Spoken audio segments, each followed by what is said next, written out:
안녕하세요. 저는 결혼한 지 2년 된 20대 후반 여자입니다. 얼마 전 시부 때문에 이혼할 뻔했는데 남편이 더 이상 아버지를 보고 살지 않겠다며 자기를 버리지 말아달라고 하더군요. 이런 이야기가 나오기까지 어떤 사연이 있었는지 들려드릴까 합니다. 저는 너무나 평범한 가정에서 자랐습니다. 저희 아버지는 제가 태어났을 때부터 지금까지 한 회사에 다니고 계셨고 어머니는 전업주부셨어요. 경제적으로 풍족하지는 않았지만 큰 부족함도 없었습니다. 여고를 졸업한 뒤 서울에 있는 대학을 졸업했고 1년의 공부 끝에 구급 공무원에 합격했습니다. 큰 돈을 벌 수 있는 직업은 아니어도 정년도 보장되어 있고 연금도 있으니 부모님이 많이 좋아하셨어요. 주변 어른들은 여자 직업으로 공무원만 한 게 없다면서 이제 좋은 남자 만나서 시집만 가면 되겠네 하셨지만 생각보다 좋은 사람 만나기가 쉬운 일은 아니더라고요. 그래서 의도치 않게 몇 년을 솔로로 지내다 지금의 남편을 만나게 되었습니다. 남편은 같이 일하던 동료의 지인으로 증권사에서 근무하고 있었어요. 남편이나 저나 연애 경험이 많이 없어서 처음 두세 번 만날 때까지는 어색하긴 했지만 그래도 대화가 잘 통하고 같이 있으면 편해서 금방 친해질 수 있었어요. 그리고 1년 정도의 사간이 지났을 무렵 남편이 저와 결혼하고 싶다고 하더라고요.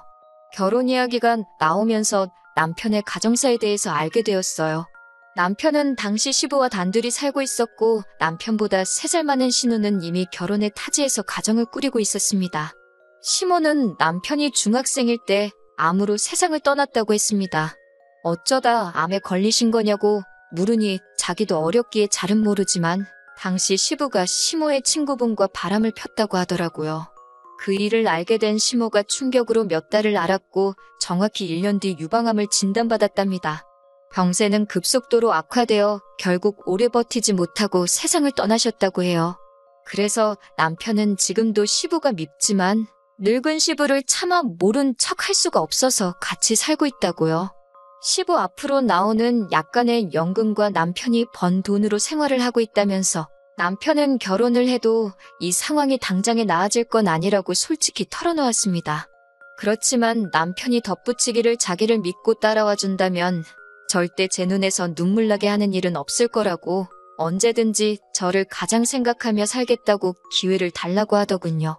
제가 이 이야기를 친한 친구들 몇몇에게 털어놓으니 반은 제 팔자 제가 꼬는 거라며 말렸고 반은 사랑한다면 한번 믿어보라고 하더군요. 결국 저는 남편을 믿어보기로 했습니다. 무엇보다 남편에게 제가 너무나 당연하게 누렸던 평범하고 따뜻한 가정의 행복을 느끼게 해주고 싶었거든요. 하지만 결혼을 해보니 시부는 상상 이상으로 어려운 분이셨습니다. 사실 결혼할 때 시부는 신우가 모시기로 했는데 갑자기 신우가 마음이 바뀐 건지 이런저런 핑계를 계속 대면서 모셔가길 미뤄서 어쩔 수 없이 저희와 같이 살게 되셨네요.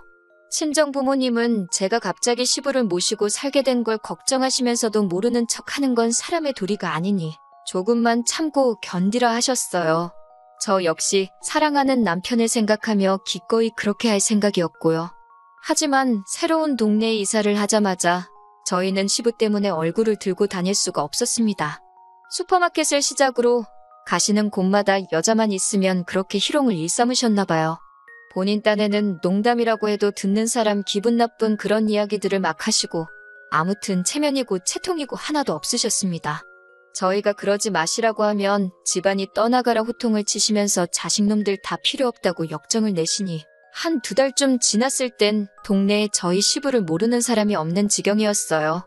하지만 무엇보다도 상황이 이렇게까지 최악으로 오게 된 건 시부가 다른 사람도 아니고 저희 이모를 희롱했기 때문입니다.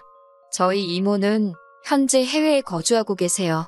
그러다 코로나 때문에 한국에 오지 못하고 계시다 마침내 얼마 전 가족들을 만나러 귀국하셨어요. 그리고 이모는 저랑도 정말 친했기 때문에 제가 어떻게 사는지 궁금하다시면서 저희 집에 오신 일이 있습니다. 평소라면 시부는 없을 시간이었는데 그날따라 시부가 몸이 안 좋다면 집에 계시는 바람에 저희 이모랑 마주치게 되셨어요. 솔직히 시부의 추태에 대해 저나 남편 둘 다 잘 알고 있었기에 걱정이 많았어요. 그런데 웬일인지 시부는 굉장히 신사답고 점잖게 저희 이모를 대하더군요. 그래서 속으로 이상하다 왜 저러시지 싶었는데 다 꿍꿍이가 있었던 거예요. 시부는 이모에게 첫눈에 반했다면서 저에게 한다는 말이 아니 너네 엄마도 그렇게 이쁘더니 니네 이모는 더 이쁘네 이러더라고요. 시부는 저희 부모님을 매번 너네 엄마 너네 아빠 그러고 부르세요. 제가 처음 몇 번 제발 그렇게 부르지 마시라 부탁드리고 남편도 뭐라고 했지만 그럴 때마다 니들이 지금 나를 가르치려 드냐며 듣지를 않으셔서 솔직히 포기한 상태입니다. 아무튼 니네 엄마도 엄청 이뻐서 내가 어떻게 해보고 싶었는데 아니 더 이쁜 이모를 숨겨놓고 있었네 라고 하시면서 싱글벙글 좋아 난리더군요. 저는 그런 시부를 보는데 솔직히 역겹고 화가 났어요. 제가 제발 예의를 지켜달라고 해도 안 지나서나 니네 이모 생각밖에 안 난다며 저희 이모 불러오라고 난리도 아니더라고요.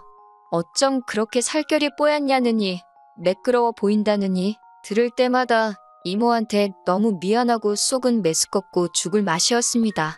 결국 저는 남편에게 시부 좀 어떻게 해보라고 진짜 소름 끼치고 같이 밥도 못 먹겠다고 화를 냈어요. 남편도 상황의 심각성을 인지한 듯 했고 시부에게 자꾸 이러시면 요양원으로 모실 수밖에 없다고 강하게 나가더군요. 그러자 시부는 너 내가 네 엄마 죽었을 때 나온 사망보험금 다 가지고 있는 거 모르냐면서 돈 받고 싶으면 자기한테 잘하라고 남편을 협박하더라고요. 남편은 그 돈 혼자 다 쓰셔도 되니까 제발 며느리한테 스트레스 주지 마시라고 그리고 장인 장모님을 비롯해 그 집안 어른들께 신뢰되는 이야기 좀 그만하시라고 맞받아쳤고요. 돈을 들먹여도 남편과 제가 꼼짝도 안 하니까 약이 오른 시부는 신우를 집으로 오라고 했어요. 그러더니 저희 모두를 앉혀놓고는 니들은 내가 외로워서 이렇게 몸부림을 치는데 자식이란 놈들이 이 주머니는 어떻습니까? 하고 갖다 들이밀어도 시원찮은 판국이 말야 라며 언성을 높이셨어요. 그러더니 저를 보면서 너는 며느리도 자식이라는데 내가 너네 이모를 이렇게 좋아하면 팍팍 밀어주지는 못하고 내가 네 이모를 잡아먹기라냐 어쩌냐며 적반하장으로 나오시더군요. 그러자 신우도 한술 더 떠서는 옳게는 그러는 거 아니라며 외로운 늙은이들끼리 오순도순 살면 좋지. 그리고 가족끼리 더 끈끈해질 수도 있는 일인데 왜 그렇게 생각이 짧고 이기적이냐며 저한테 뭐라고 하더군요. 시부의 막무가내 성격을 완전히 신우가 빼다 닮았더라고요. 저는 며칠간의 고민 끝에 결국 남편에겐 내가 찰년을 끊을 수 없고 하지만 도저히 시부랑은 같이 못 살겠다고 했어요. 남편은 착한 사람이라서 시부를 내쫓지 못할 거란 걸 알고 있었으니깐요. 하지만 남편은 제 생각과는 다르게 자기는 아버지를 안 보고도 얼마든지 살 수 있다며 자기 잘못도 아닌 일로 헤어지지 말자고 저에게 애원을 하더라고요. 저도 남편을 너무나 사랑했기 때문에 그런 남편의 태도에 정말 고마웠어요. 남편은 그 길로 시부에게 달려가 만약에 시부와 저 사이에 한 사람을 골라야 한다면 그건 바로 저일 거라면서 이 집에서도 그만 나가달라고 했어요. 그 소식을 들은 신우는 한 걸음에 쫓아와서는 시부에게 아버지, 우리 집으로 가요. 내가 모실게요. 이러면서 저희에게는 너네는 진짜 못돼 처먹었다 라고 말하며 막말을 쏟아내고 갔지만 전 솔직히 남편에게 미안한 마음만 들었을 뿐 신우 말에는 아무런 타격도 입지 않았네요. 오히려 이번 기회를 통해서 정말 남편이 저를 위해서라면 뭐든지 포기할 수 있는 사람이라는 믿음과 확신이 생겼달까요? 그 이후로 남편과 저는 전에 없이 화목하고 다정한 하루를 보내고 있습니다. 그런데 듣기로는 시부가 정말로 돌아가신 시모의 사망보험금을 가지고 있던 게 아니라고 하더군요. 그 돈은 이미 진작에 다른 여자들한테 추근되면서 다 써버렸고 지금은 아무것도 없고 오히려 여러 여자들한테 빚을 져서는 가족인지는 어떻게들 알고 신우한테까지 연락이 오는 모양이더군요. 신우는 저희 남편에게 연락해서 같은 자식인데 왜 자기만 모셔야 하냐며 몇 번이고 눈물을 보이기도 하고 화를 내기도 했지만 남편한테 더 이상 그런 게 먹힐 리 없었죠. 결국 신우도 시부가 개털인 걸 알고 포기해버리고 양로원에 보냈다고 하더군요. 아버님을 모시기로 했다가 마음을 바꿨던 이유는 하나였습니다. 어머님이 돌아가시고 받았다는 그 사망보험금이 진짜인 줄 알았던 겁니다. 아버님을 한번 저버렸던 신우가 이제 와서 시부 편을 들며 우리한테 한 소리 한 것도 다 이유가 있는 행동이었던 거예요. 혹시나 늦게나마라도 시부 편들며 효녀인 척 한다면 콩고물이라도 떨어질 거라고 생각했나 봅니다. 거짓말한 아버님이 양로원으로 내몰린 건 시부가 자초한 일이니 어쩔 수 없다는 생각이 들지만 어머님 사망보험금 노리고 효녀인 척 연기를 하며 우리에게 막말을 퍼붓던 신우 또한 시부가 동네방네 빌린 돈 때문에 오는 독촉 전화에 아주 골머리를 썩고 있는 것 같더라고요. 뿌린 대로 거둔다는 말이 괜히 있는 말이 아닌 것 같아요.